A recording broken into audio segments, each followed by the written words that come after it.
რუსთავი ორზე ყველა დროის ოქროს ჰიტების დროა. რჩეული სიმღერები, რომლებიც გიყვართ და სულ გემღერებათ. ქართული მუსიკის ოქროს ფონდი და უწყარი მელოდიები და უკვდავი მუსიკალური შედევრები. ყველა თაობა სცენაზე და ტელეეკრანთან. ამ სიმღერებმა კოსმოსამდე მიაღწია. ეს მუსიკა გვაერთიანებს.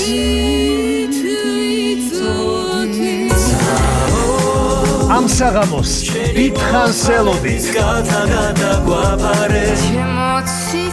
ეს კონცერტი მუდამ გემახსოვრებათ. ოქროს ჰიტების საღამო არ გამოტოვოთ. შაბათს 14 ივნის 22 საათსა და 30 წუთზე. დაუვიწყარი შაბათის ყველაზე გულიანი საღამო ჩვენთან ერთად.